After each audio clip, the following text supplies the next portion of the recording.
Okay, so I got the pump over here, over to the table, and it looks like because they had painted it once before that there's a bunch of paint inside that Allen bolt. So I'm going to try to kind of tap in the socket. If I can get it to go. I just really don't want to drill it out if I don't have to, but you know, you never know.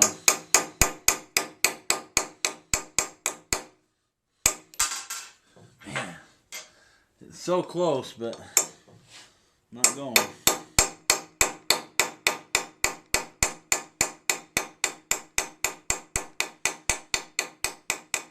Let me get a little bit bigger hammer.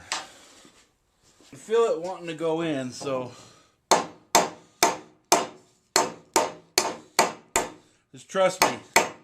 It's a lot better to break it loose like this instead of having to drill it out, because you do need that plug out to clean the bowl out. So let's hopefully get it to come out. Now, I don't know if it's going to work. I'm going to work on it a little bit. I'll come back in a few minutes. Well, this is one of the reasons why you want to get that oil drained out first. Otherwise, you just end up with a big spilled oil everywhere situation. So I'm going to work on it some more. You guys can see it's pretty jacked up. Somebody's been in there trying to get it out. But I'm going to work on this because this is kind of one of the first steps that needs to get that broke loose. So I'm going to work on that for a little bit and I'll come back when I get it out. Alright, here we go. So let me try one more little last time. Okay, so I think I got it all the way down. It's really important to get this broke loose. Let's see what happens here. Alright, so we got it.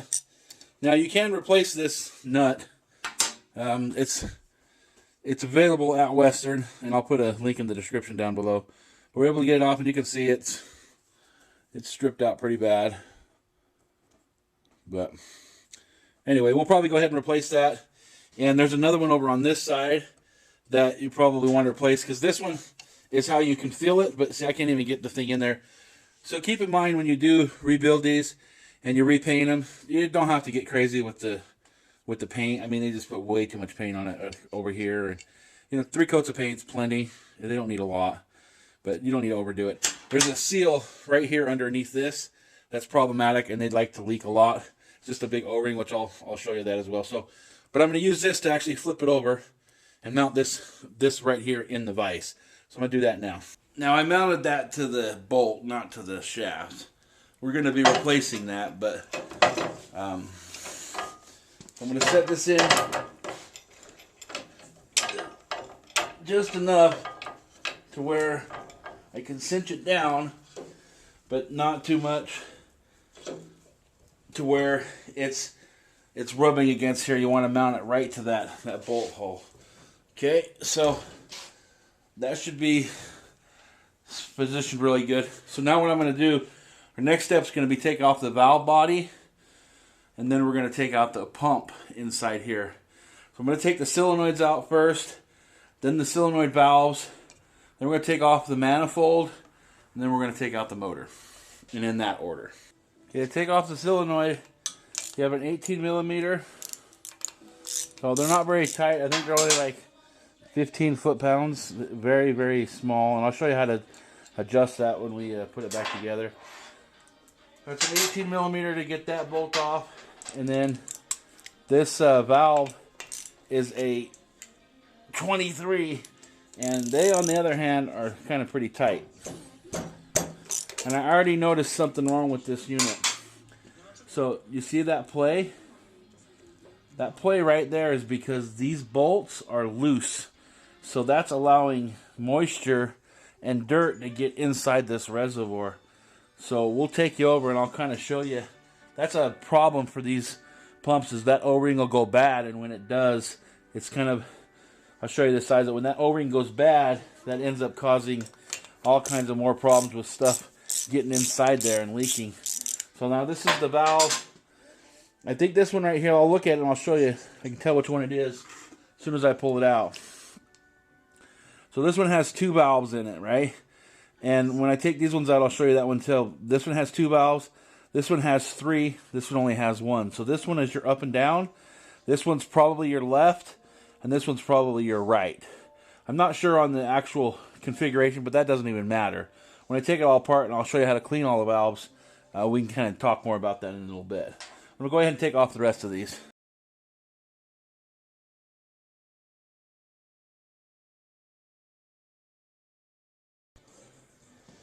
Alright, so I apologize. That was the wrong size. That was a 23, but I found out it was too small to fit in here. So this one right here is a 22. So it'll fit inside this manifold. Now, this is an impact socket. You can probably find it on any other kind of socket. But this is just the only one I had in my arsenal. But these ones are on here pretty tight. I think they're somewhere around 90 to 100 foot-pounds to hold these valves in. And I don't know why they need to be so tight. But anyway, so you see how this one has 3 valves? 1, 2, 3. You can see that at all. This one has 2 valves. 1, 2. You can see the holes. And then this one has 1 valve. Now this is your up and down. This is your left. And then this is your right. Okay, so now we're going to take off the manifold. Okay, so these next 3 bolts are 11 millimeter. Now, what I found in the past, I've rebuilt 10 or 15 of these. What I found in the past is sometimes these are in the wrong location, and what I mean by that, you can't get to this bolt. Now, you could do it with a standard combination wrench. That's kind of a pain in the butt. So what I like to do is just move these a little bit. Now, I say just a little bit. It don't have to be a lot. All you want to do is put that on there and just tweak them just a wee bit. This one's the most important right there. That way you can get to it. Then you can get a socket on it and break that loose. Okay. Another thing I just noticed, you can see how dirty and rusty that. Sorry, I apologize. My battery died right in the middle of that last clip. So I got this one out, and what I was saying before I was cut off here is you see how it's all that rust on that bolt? One of 2 things. Last guy that rebuilt this left this outside. Or there's been moisture inside that valve body. I'm going with my second on that. I think it's been moist. Seeing this one too. Same thing. So that's not a great sign that there's been moisture inside this pump. So usually those kind of stay on there. They don't just fall right off. Couple crucial things on these. There's a couple O-rings, and as you begin your cleaning process, you don't want to lose these O-rings. I always like to take them off before you do anything. So there's an O-ring here. This is a larger one than these two. These two are exactly the same, but this one's a little bit larger. So I always like to grab a pick and pull those off before you go any further. Now, the only thing we have to do on this valve block, it's called a manifold. It's called a valve manifold block. The only thing you need to do is clean out these holes where these O-rings are and clean these out. And other than that, these either work or they don't work. There's no adjusting. You don't have to adjust these screws. You don't have to adjust any of these Allen bolts. These are just for pressure relief. That's all usually set from the manufacturer, so you don't really ever have to adjust any of these things other than just cleaning out these journals, which I'll show you how to do in just a little bit. Alright, so this next step's pretty easy. I can't get you really any closer to it. I'm just going to kind of show you real quick. So right here you got a 13 millimeter and a 13 millimeter here. These 2 black ones, you don't have to worry about those ones. Those keep the pump together. But these 2 right here are the only 2 that you have to take off. So I'm going to zip those off now and pull out that pump. Let me just set you back down here real quick. I'm going to move a toolbox a little bit closer to my workstation here. So I'm just going to take out those 2 bolts. They're a longer bolt than the other ones. And then this right here is your oil pump. So what this does is it pumps the oil through those journals that I just showed you in the valve manifold and through these little holes that are inside this case. So a couple things I wanted to show you. Can you see the paint on that filter? Don't know if you can see it, but there's actually paint from whoever painted this before on the filter. Even though the oil's red, I can see red paint. Anyway, that's a dead giveaway that there's been stuff inside here that you don't want. So all these do, they just pull off. They're kind of hard to pull off, but these just slide out. Usually when you buy a new oil pump, this is your oil pump, and I'll put a description information on down below. But when you buy a new pump, it'll come with that. It'll come with these new crush washers. They're called a crush washer. It'll come with those and new studs, so that you get proper torque. And then if you see this right here, there's an O-ring that obviously had came off of the motor that goes into the top, and that's a dead giveaway. But what you want to look for is to know if you need to replace this. You want to spin it and see if you feel resistance or growling or any kind of noise, and you also want to play with it and see if it feels like there's looseness, any play in there. This actually seems pretty tight. I've had ones that have been really, really bad, like you can't turn them at all. And if they're really bound up, then you end up having problems with the motor causing a lot of drag. So every time you go to hit the switch to raise or lower it, it creates a huge voltage drop. But this one seems to be fine. I think we'll probably reuse this pump. But I will put the pump number down in the description box. But there's one O-ring right here, okay? This is the only one that really matters on this, and it actually goes right to the base here on the bottom. But I always like to replace this just to make sure it keeps as much of the dirt out as possible. Plus, it keeps everything inside there nice and clean. Now, the next step is to remove this shaft. That's a little bit more harder to do, but you always want to make sure before you remove the shaft that you take the valve box off and you take the pump out. That way there's no resistance and no vacuum in the solenoid, because you have vacuum in here because the solenoid pack or the manifold's on or the pump's in place. It's really hard to get this thing to eject. So I'm going to reposition the camera here, and we're going to take out this up and down shaft.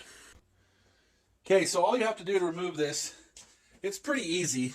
I use a big pipe wrench. Now, I know there's a proper tool. I probably have a spanner wrench or something that goes on here. That's the exact size. I don't own one of those. I've always had really good luck with this wrench. So I'll put that on there. Just lefty-loosey, righty-tighty. So you just get her going, loosen her up. Now, just loosen it enough to where it feels like it'll come off the rest of the way. So now I feel like I can spin it out. These are pretty easy to remove. Now installing them, that's a different story, and we're going to go through that as well. Because we're going to put a new shaft in here and new seals. Oh, I forgot that part. So don't stand right in the way of this hole, because this hole, I'm going to reposition the camera, but this hole, when you pull this out, it'll actually push fluid out, and it just squirted it on the floor here. So I'm going to reposition it, and I'm going to put something on here to block it, and I'll show you why. Let me move the camera here. All right, so now we're going to remove this shaft. Like I showed you in the last clip, it's going to squirt out oil out of one of these, depending on what kind of pressure is in here. Now, there's no pressure, it's just vacuum. So I'm just going to use one of our appropriate snow removal pliers. I'm just going to set it right here so that it doesn't spray all over me. And then I'm just going to lightly pull it out. See, if I push it down, that'll come out. See, if I let it go, see how it comes out? So as long as you don't let it go, it'll be just fine. But you always want to make sure you're not peeing all over yourself or standing right in the way. Because if you stand in the way, you're going to get wet. I've learned that lesson the hard way a few times. So now you can hear there's air in there, right? So now that's why it's important to do this part last. The ram, even though it's the easiest thing to pull out because you just got this one nut, it needs to be done last. And it needs to be done after the valve block's off and after the oil pump's out. Otherwise, it's just really, really hard to get it out. It's challenging as it is. So what I like to do is just kind of wiggle it out like that. And then right here is your packing. So this will all be replaced. Now, this isn't too difficult to get out, but when these are brand new, man, they can be challenging because each one, I think there's 8 in here that they all are separate. And then there's a clip here at the bottom that holds it to the shaft. Now, when you buy a new shaft, it usually comes with that retainer clip, but it doesn't come with the packing nut, and it doesn't come with the packing seal. So when you buy just the shaft itself, like this whole thing, to replace the shaft is about $100. To replace these, the seal kit's about $30. This piece here is about $30. And this is all Western stuff. If you buy it aftermarket on eBay, you can find it cheaper. But I always recommend when you do this rebuild that you replace this stuff. Now, this is probably one of the things that gets the most wear and tear.